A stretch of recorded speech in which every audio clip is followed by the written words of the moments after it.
trust of quality. ಈ ಅಕ್ಷರ ಬುಕ್ಗಳನ್ನು ಕನ್ನಡ ನಮ್ಮ hand ರೈಟಿಂಗ್ನ ಬದಲಾಯಿಸ್ಕೊಳ್ಳೋದಕ್ಕೆ, ನಮ್ಮ ಕೈ ಬರಹವನ್ನು ಬದಲಾಯಿಸ್ಕೊಳ್ಳೋದಕ್ಕೆ ಈ ಪುಸ್ತಕಗಳನ್ನು ವಿನ್ಯಾಸ ಮಾಡಲಾಗಿದೆ. ಸೊ ಈ ಪುಸ್ತಕಗಳನ್ನು ಹೇಗೆ ಡಿಸೈನ್ ಮಾಡಿದ್ದೀವಿ ಅನ್ನೋದನ್ನು ಮೊದಲೊಂದ್ಸರಿ ವಿವರವಾಗಿ ನಿಮಗೆ ತಿಳಿಸ್ಕೊಡ್ತೀನಿ. ನೋಡಿ, ಇದರಲ್ಲಿ 3 ವೆರೈಟಿ ಆಫ್ ಬುಕ್ಸ್ ಇರುತ್ತೆ. ಒಂದು 1 ಮತ್ತು 2ನೇ ತರಗತಿಗೆ ಅಗತ್ಯ ಇರುವಂಥ ಪುಸ್ತಕಗಳು, ಇದು 3, 4 ಮತ್ತು 5 ತರಗತಿಯ ಪುಸ್ತಕಗಳು, ಇದು 6 ಮತ್ತು 9ನೇ ತರಗತಿಯ ಮಕ್ಕಳಿಗೆ ಅಗತ್ಯ ಇರುವಂಥ ಪುಸ್ತಕಗಳು. ಒಂದು ಪುಸ್ತಕವನ್ನು ನಾನು ಓಪನ್ ಮಾಡಿ ತೋರಿಸ್ತೇನೆ. ಎಲ್ಲ ಪುಸ್ತಕಗಳು ಸಮೇತ ಹೀಗೆ ಇರುತ್ತವೆ, ಏನು ಬದಲಾವಣೆ ಇಲ್ಲ. ಆದರೆ ಸೈಜಲ್ಲಿ ಆ ತರಗತಿಯ ಮಕ್ಕಳಿಗೆ ಅನುಗುಣವಾಗಿ ಈ ಪುಸ್ತಕವನ್ನು ಡಿಸೈನ್ ಮಾಡಲಾಗಿದೆ. ನೋಡಿ, ಇಲ್ಲಿ ಒಂದು QR ಕೋಡ್ ಇರುತ್ತೆ ಈ ಪೇಜ್ ನಂಬರ್ 2ನಲ್ಲಿ. ಆ QR ಕೋಡ್ನ ಸ್ಕ್ಯಾನ್ ಮಾಡಿದರೆ ನಿಮ್ಮನ್ನು ಯೂಟ್ಯೂಬಿಗೆ ಕರ್ಕೊಂಡು ಹೋಗುತ್ತೆ. ಆ ಯೂಟ್ಯೂಬ್ನಲ್ಲಿ ನೀವು ಪ್ಲೇ ಲಿಸ್ಟಿಗೆ ಹೋದರೆ ಎಲ್ಲ ವಿಡಿಯೋಗಳು ಕ್ರಮಬದ್ಧವಾಗಿ ಬರ್ತವೆ. ಆ ಕ್ರಮಬದ್ಧವಾಗಿ ಬರೋದರಿಂದ ನೀವು ಪ್ರತಿ ಒಂದು ವಿಡಿಯೋ ಆದಮೇಲೆ ಇನ್ನೊಂದು ವಿಡಿಯೋಕ್ಕೆ ಹೋಗೋದಕ್ಕೆ, ಒಂದು ಕಾನ್ಸೆಪ್ಟನ್ನು ಕಲ್ತ್ಕೊಂಡ ಮೇಲೆ ಇನ್ನೊಂದು ಕಾನ್ಸೆಪ್ಟ್ ಹೋಗೋದಕ್ಕೆ ಸರಿ ಹೋಗುತ್ತೆ. ಈ ಪೇಜಲ್ಲಿ ಎಲ್ಲಿಯೂ ಸಮಯದಕ್ಕೆ ಬರೆಯೋದಕ್ಕೆ ಎಲ್ಲೂ ಅವಕಾಶ ಇಲ್ಲ. ಕೇವಲ ತಿದ್ದೋದಕ್ಕೆ ಮಾತ್ರ ಅವಕಾಶ ಇದೆ. ಈವನ್ ಪೇಜ್ ನಂಬರ್ 3 ಮತ್ತು 4, 5, 6, 7, 8, 9 ಈ 9 ಪೇಜಿಗೆ ಬರುವಾಗ, 9ನೇ ಪೇಜಿಗೆ ಬರುವಾಗ ಟೆಸ್ಟ್ 1 ಅಂತ ಇದೆ. ಅಂದರೆ ಈ ಹಿಂದೆ ತಿದ್ದಿದಂಥ ಎಲ್ಲ ಅಕ್ಷರಗಳನ್ನು ಸಮೇತ ನಿಮಗೆ ಸರಿಯಾಗಿ ಬರೀಲಿಕ್ಕೆ ಬರ್ತಾ ಇದೆಯಾ ಅಂತ ಚೆಕ್ ಮಾಡೋದಕ್ಕೆ ಕೊನೆಯ ಒಂದು ಲೈನ್ ಮಾತ್ರ ಬರೆಯೋದಕ್ಕಿದೆ. ಇನ್ನು ಉಳಿದಿದ್ದೆಲ್ಲ ತಿದ್ದೋದಕ್ಕಿರುವಂಥದ್ದು.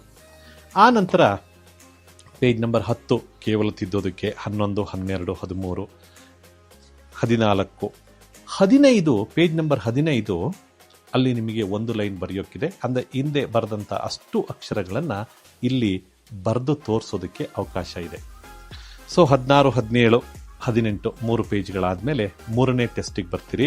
ಅಲ್ಲಿ ಕೇವಲ ಒಂದೊಂದು ಲೈನ್ ಮಾತ್ರ ಬರೆಯೋದಕ್ಕಿರುತ್ತೆ.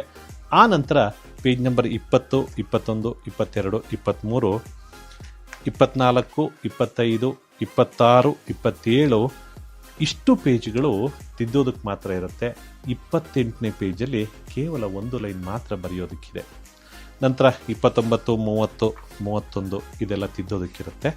32, 33ರಲ್ಲಿ 5ನೇ ಟೆಸ್ಟ್ ಇರುತ್ತೆ, ಅಲ್ಲಿ ಮಾತ್ರ ಬರೆಯೋದಕ್ಕಿದೆ.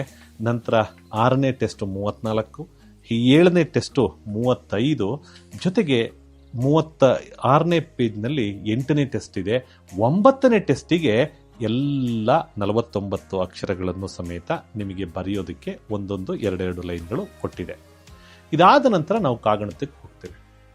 ಸೊ ಕಾಗುಣಿತ ಆದಮೇಲೆ ಆ ಮಕ್ಕಳಿಗೆ ಎಲ್ಲ ಕಾಗುಣಿತಗಳನ್ನು ತಿದ್ದೋದಕ್ಕೆ ಮತ್ತು ಬರೆಯೋದಕ್ಕೆ ಅವಕಾಶ ಇದೆ. ಅದಾದಮೇಲೆ ಒತ್ತಕ್ಷರಗಳನ್ನು ಮಾಡೋದಕ್ಕೆ ಅವರಿಗೆ ಅವಕಾಶ ಇದೆ. ಸೊ ಒತ್ತಕ್ಷರಗಳನ್ನು ಮಾಡಬೇಕು. ಒತ್ತಕ್ಷರಗಳು ಆದಮೇಲೆ ಪದಗಳ ರಚನೆಯನ್ನು, ಎಲ್ಲ ಒತ್ತಕ್ಷರಗಳು ಆದಮೇಲೆ ಪದಗಳನ್ನು, 2 ಅಕ್ಷರದ ಪದಗಳು, 3 ಅಕ್ಷರದ ಪದಗಳನ್ನು ಬರೆಯೋದಕ್ಕೆ, ಜೊತೆಗೆ ನಾವು ಸೆಂಟೆನ್ಸ್ ಫಾರ್ಮೇಷನ್ ಅಥವಾ ವಾಕ್ಯ ರಚನೆ ಮಾಡೋದಕ್ಕೆ, ಆ ನಂತರ 2 ಲೈನ್ಸಲ್ಲಿ ಆ ಮಕ್ಕಳಿಗೆ ಪ್ಯಾರಾಗ್ರಾಫನ್ನು ಬರೆಯುವಂಥದ್ದು, ಕೊನೆಯದಾಗಿ ಆ ಮಕ್ಕಳಿಗೆ ಸಿಂಗಲ್ ಲೈನಲ್ಲಿ ಬರೆಯುವಂಥದ್ದು, ಒಂದು ಗೆರೆಯಲ್ಲಿ ಬರೆಯುವಂಥ ಅಭ್ಯಾಸ ಮಾಡೋದಕ್ಕೆ ಅವಕಾಶವನ್ನು ಮಾಡಲಾಗಿದೆ. ಇದು ಪುಸ್ತಕದ ಸಂಪೂರ್ಣವಾದಂಥ ರಚನೆಯ ವಿನ್ಯಾಸ.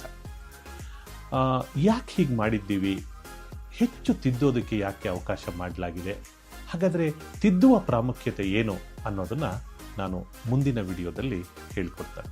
Okay, thank you.